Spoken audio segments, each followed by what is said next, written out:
Jika Anda berdiri di Jalan Tunjungan pada tahun 1930, Anda akan mengira sedang berada di sebuah sudut kota Paris atau Rotterdam. Lampu-lampu neon menyala terang menembus malam, mobil-mobil buatan Amerika menyusuri jalan beraspal mulus, sementara toko-toko megah memajang busana mode terkini dari Eropa.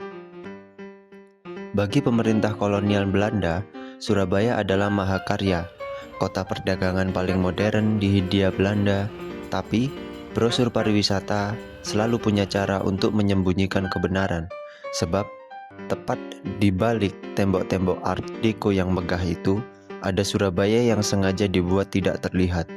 Ini adalah kisah tentang bagaimana sebuah kota dibangun bukan untuk menyejahterakan penghuninya, melainkan untuk memisahkan mereka.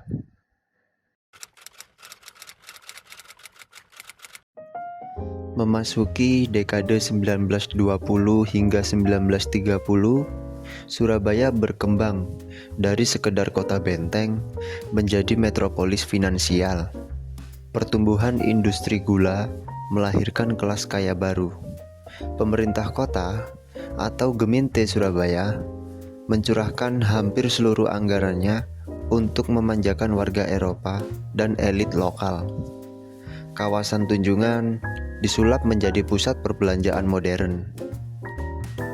Di Tunjungan, orang-orang Eropa bisa menikmati es krim impor, menonton film Hollywood yang baru rilis seminggu lalu di Los Angeles, atau membeli mobil Ford dengan model yang terbaru. Pembangunan infrastruktur di sini hampir tanpa celah, drainase bersih, penerangan jalan sempurna, dan jalur tram yang efisien. Namun, kenyamanan ini dibangun di atas fondasi diskriminasi rasial yang sistematis, dan pembatasnya bukan sekedar tembok, melainkan tata kota itu sendiri. Dalam pembacaan atas karya Howard Dick, Surabaya, City of Work, A Socio-Economic History, 1900 hingga 2000, ketimpangan anggaran yang bersifat rasial bukan terutama karena adanya pos anggaran yang secara eksplisit menyebut ras, melainkan karena seluruh sistem pemerintahan kolonial disusun berdasarkan hierarki rasial.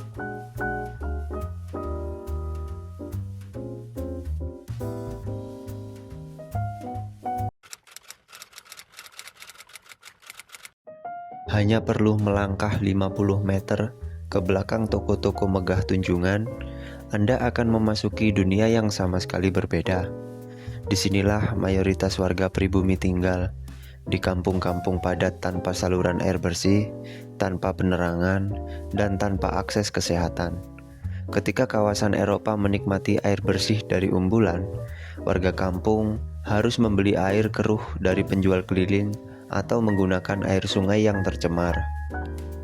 Akibatnya tragis. Surabaya periode 1920 hingga 1930 menjadi salah satu kota yang paling tidak sehat di Asia Tenggara. Wabah kolera, tifus, dan yang paling mengerikan, pes berulang kali melululantahkan kampung-kampung ini. Kematian bayi di kampung pribumi Surabaya saat itu menyentuh angka yang mengerikan. Hampir 1 dari 3 bayi tidak selamat melampaui usia 1 tahun.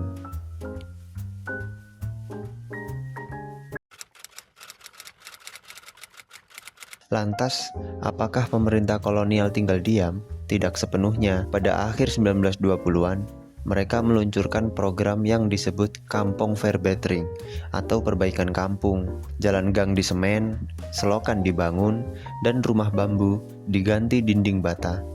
Tampak seperti kebaikan hati, catatan sejarah menunjukkan motivasi utamanya bukanlah kemanusiaan.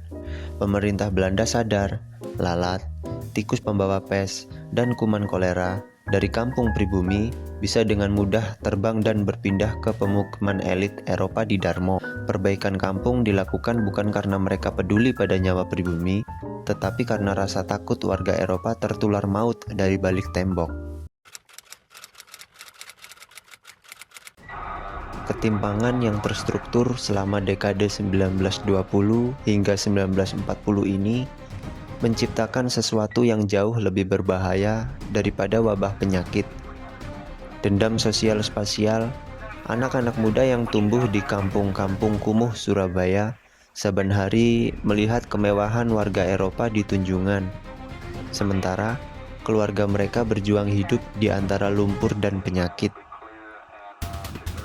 Maka, ketika kemerdekaan diproklamasikan pada tahun 1945 dan Belanda mencoba kembali, Surabaya tidak sekedar meledak karena patriotisme. Surabaya meledak karena kemarahan yang telah tertahan selama puluhan tahun. Jalan Tunjungan yang dulu menjadi simbol superioritas rasial dan ketimpangan kolonial berubah menjadi medan tempur, di mana hierarki itu dihancurkan secara total.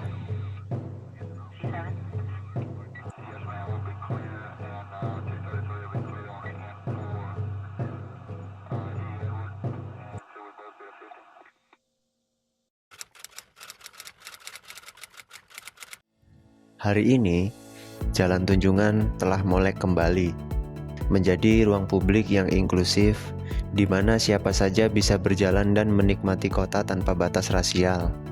Namun, setiap kali kita melangkah di trotoarnya, ingatlah bahwa sejarah kota ini pernah terbelah dua, dan gemerlap masa lalu yang sering kita romantisasi terkadang berdiri di atas jejak air mata yang sengaja disembunyikan.